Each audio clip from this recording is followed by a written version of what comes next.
Hello everyone, मेरा नाम कार्तिका ज्योति है। मैं एक टैरो रीडर हूँ।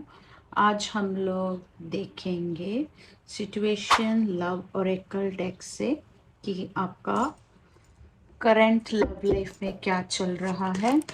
मेरे चैनल को प्लीज़ सब्सक्राइब करें। जिसको भी पर्सनल रीडिंग लेनी है वो लोग मेरा इंस्टा पेज में कांटेक्ट कर सकते हैं। ये ऑल साइन रीडिंग है एज यूजुअल, कोई भी देख सकते हैं। ये जेंडर स्पेसिफिक नहीं है, मेल फीमेल दोनों देख सकते हैं। एंड ये कोई भी जेंडर के लोग भी देख सकते हैं एज वेल एज इसका कुछ साइन, कोई स्पेसिफिक साइन नहीं है, ज़ोडिएक साइन या मून साइन राइजिंग ऐसे कुछ नहीं है। जो भी सिचुएशन में है, जो लोग भी अभी लव सिचुएशन में है, उनका लाइफ में क्या चल रहा है वो हम लोग को इस कार्ड से पता चलेगी। डिवाइन हमको बताएं प्लीज, मेरे व्यूवर्स के लव लाइफ में क्या चल रहा है। देखते क्या चल रहा है। Pictures, mirror, mask, teeth, sunglasses, the dragonfly, separation, wedding rings and bottom of the deck में आया the golden mirror। okay, so अगर आप नो कांटेक्ट सिचुएशन में है या आप ब्लॉक्ड है, आपने उनको ब्लॉक किया, उन्होंने आपको ब्लॉक किया रहेगा, तो वो आपको बहुत मिस कर रहे हैं। आपका पिक्चर्स को देख रहे हैं, बहुत नॉस्टैल्जिक फील कर रहे हैं, बहुत याद कर रहे हैं कि आप लोग के साथ ऐसे अच्छा टाइम स्पेंड किया था, किधर घूमने गए थे उसके बारे में सोच रहे रहेंगे। आपका पिक्चर्स बार बार देख रहे हैं। मिरर का मिररिंग है कि आप जो सोच रहे हो, अचानक से आप बैठे बैठे उनका थॉट्स अगर आपके माइंड में आ रहा है तो वो आपको मतलब बहुत याद कर रहे हैं, इसकी वजह से आप मिरर कर पा रहे हो। अगर आप कुछ सोच रहे हो उनके बारे में तो वो आपके बारे में भी मिरर कर सकते हैं।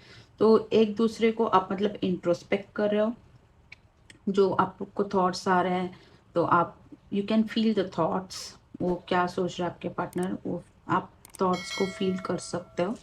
मास्क का मतलब ये है कि आपका पार्टनर अभी तक आपको मतलब रियलिटी नहीं बताया कि he really have some kind of feelings for you. अगर उन्होंने आपको बताया नहीं तो वो हाइड कर रहे हैं अपना फीलिंग्स को, मतलब ट्रू फीलिंग्स को कभी आपको बताया नहीं। He is just hiding his real emotions, he और she whoever it is, he is just hiding his emotions को हाइड करके रखा, आपको गैस लाइट किया है। मतलब ही हैज़ जस्ट आपको ब्लॉक कर दिया है because he doesn't want to share what he feels and he is hiding his real emotions, but he is really connected towards you. He feel attached, emotional प्यार है, लेकिन वो आपको बताना नहीं चाहते हैं। डेट वो आपसे भूल के आगे जाने के लिए he wants to have some break और he is trying new options in his life. So इसकी वजह से वो दूसरों के साथ भी डेटिंग का सोच रहे हैं, नया ऑप्शंस ढूंढ रहे हैं उनके साथ। वो सोच रहे हैं कि एक नया अपना लाइफ में कुछ एक्साइटिंग करें। He is just going for a date, meeting someone new, but at the same time he's talking on you as well. He's not able to remove your thoughts from his mind. Still he is dating with someone else, but the thing is he's not able to forget you.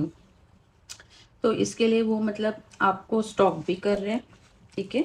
May be आपका social media में stock करे रहेंगे, आपके common friends है तो उनके बारे में उनसे आपसे पूछते रहेंगे कि आपका डीपी देखते रहेंगे। नहीं तो if you are blocked from his side, may be कभी अनब्लॉक करके कभी देख लिया या आपका सोशल मीडिया देख लिया। अगर आप कोई कॉमन फ्रेंड्स है तो उसके थ्रू आपके बारे में कुछ जानते रहेंगे।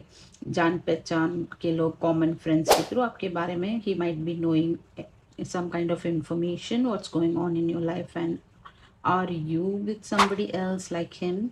so उसको जानना है। तो अपने आप को वो मतलब एक चेंज करना चाहते हैं, अपनी लाइफ को बहुत हल्का करना चाहते हैं। इसके लिए ही इज़ ट्राइंग डिफरेंट ऑप्शंस, क्योंकि उनको ऐसा लगता है कि इस रिलेशनशिप में बहुत सारे he might be feeling burden, he is not able to express.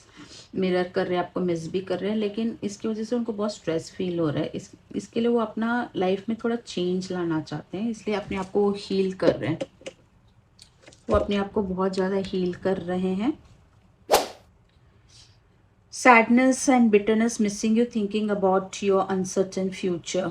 हो सकता है कि ये आपका मतलब ऐसे कुछ ऐसे हो, आप लोग का रिलेशनशिप में ऐसे कुछ हो सकता है कि वो बहुत मिस कर रहे हैं आपको, बहुत सैड मोमेंट्स। हो सकता है आपका सेपरेशन किसी कास्ट इशू की वजह से हुआ होगा, नहीं तो ऐसे कुछ हुआ होगा कि उनको ऐसा लगता है कि आपके साथ फ्यूचर नहीं, आगे नहीं जा सकता। उनको ऐसे लग रहा है कि फ्यूचर का पता नहीं है उनको क्या होने वाला है। मे बी कुछ कास्ट इश्यूज हो सकता है, नहीं तो आपका कुछ एक्स्ट्रा मैरिटल हो सकता है, नहीं तो वो ऑलरेडी मैरिड होंगे, नहीं तो आप ऑलरेडी मैरिड होंगे। इसके वजह से मे बी आप लोग के बीच में सेपरेशन आया रहेगा। एंड इसके वजह से वो आपको मतलब अपने लाइफ से थोड़ा दूर कर रहे हैं, लेकिन उनसे हो नहीं रहा है। बहुत दुखी भी हो रहे हैं कि वो कुछ कर नहीं पा रहे आपका सिचुएशन में।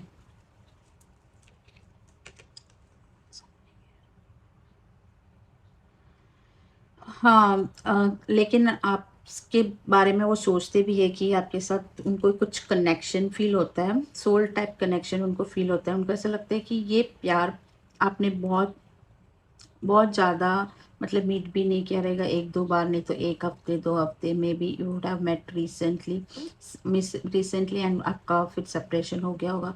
फिर भी he feels that there is some kind of connection between you both. उनको ऐसा लगता है कि ये कनेक्शन बहुत स्ट्रॉन्ग है, बहुत सालों से आपको वो जानते हैं, बहुत पास्ट लाइफ से भी जानते हैं।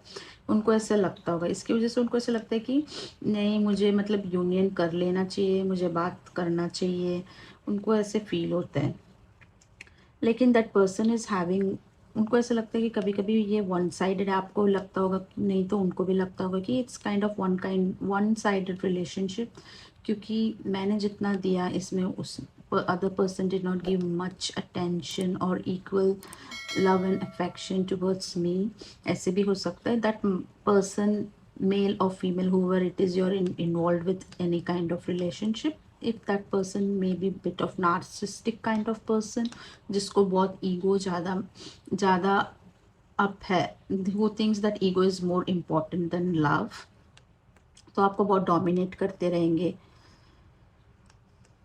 तो इसके वजह से आप लोग के रिलेशनशिप में बहुत सारे प्रॉब्लम्स आए रहेंगे, बट यूनिट, तो हम लोग देखते हैं कि यूनिवर्स इस सिचुएशन में आपको क्या बताना चाहते हैं। देखते हैं गाइडेंस आपके लिए क्या आ रहा है, एंजल गाइडेंस क्या है आपके लिए। और ईगो की वजह से कोई सेपरेशन हुआ है, आप लोग के बीच में कुछ झगड़ा हो गया होगा, वो अपना झगड़ा एक्सेप्ट नहीं कर रहे हैं, अपना चीज़ों को वो छुपा के रखते हैं। He doesn't want to express that he is still in love with you only because of ego, or maybe he is involved with someone else as well because of that reason। तो देखते हैं कि angels आपको क्या guidance देना चाहते हैं इस सिचुएशन में, वेदर वो पर्सन आपके पास आएंगे कि नहीं। अगर आप इस सिचुएशन में बहुत ज़्यादा सोच के, अपने पार्टनर के बारे में सोच के, बहुत आपका हेल्थ में कुछ प्रॉब्लम आ रही है, तो आपको अपना हेल्थ के ऊपर ध्यान देनी है। थोड़ा दिन ये चीज़, इस सिचुएशन को थोड़ा लेट गो करके अपने ऊपर सेल्फ लव में आ जाइए। अभी जो सिचुएशन है इतना जल्दी ठीक नहीं होने वाला है, it will take some time, so you have to let go. In near future में जो भी सिचुएशन है, आप लोग का सेपरेशन है जो भी है, वो नियर फ्यूचर में ठीक हो सकता है। एंजल्स बता रहे कि ये चीज़ें ठीक हो जाएगी, आप डिवाइन टाइमिंग पे छोड़ दीजिए। Divine is working on your relationship as well. जब तक वो अपना नार्सिस्टिक बिहेवियर से बाहर आएंगे, अपना चीज़ को एक्सेप्ट नहीं करेंगे ऑपोजिट पर्सन, तब तक वो उनके ऊपर वो काम कराएंगे डिवाइन। सो आपका इंट्यूशन जो कह रहा है उसके ऊपर आपको ध्यान देना चाहिए। आपको सिंक्रोनिसिटी मिलता रहेगा, नहीं तो कुछ साइंस मिलता रहेगा डिवाइन की तरफ से। जब भी आप इस सिचुएशन के बारे में जब सोच रहे हो, बहुत ज़्यादा दुखी रहते हो, तब आपको कुछ गट फीलिंग्स होता रहेगा कि नहीं, this person will come back to me. और आपको ऐसे एक फीलिंग आता है कि नहीं, इस पर्सन के साथ मेरा कुछ कनेक्शन है, ये चीज़ें ठीक हो जाएगी। नहीं तो आपको कुछ एंजल्स नंबर्स दिखते रहेंगे जब भी आप कुछ सिचुएशन में अटके रहेंगे, तो वो आपका इंट्यूशन, आपका जो डिवाइन है आपको गाइड कर रहे थ्रू योर इंट्यूशंस। सो चीज़ें को आपको रिकंसिडर करनी चाहिए। जैसे मैंने बोला था, लेट गो का कार्ड आ ही गया। आपको इस सिचुएशन से थोड़ा लेट गो करना है, चीज़ें ठीक हो सकती है in near future. And reconsider कीजिए खुद के ऊपर. You need to come out of the situation and you need to reconsider the situation that the things will get better and you need to focus on your health and your emotions and you need to go into fully on self love as well as. आप grounding करेंगे तो grounding से तो आपको बहुत ज़्यादा फर्क पड़ेगा. ग्राउंडिंग से आपको बहुत इमोशंस एकदम ग्राउंड हो जाएगा. आप अपने ऊपर थोड़ा ध्यान देना शुरू कर लोगे. Focus, when you focus on yourself the things will get better and the other person will feel that you are getting more detached towards that person and he may come towards you. So this is the main purpose of this reading. So thank you everyone. अगर आपको मेरा reading से कुछ ना कुछ आपका situation से resonate हुआ हो तो प्लीज़ मेरा कमेंट कीजिए. Please claim as 222. Thank you.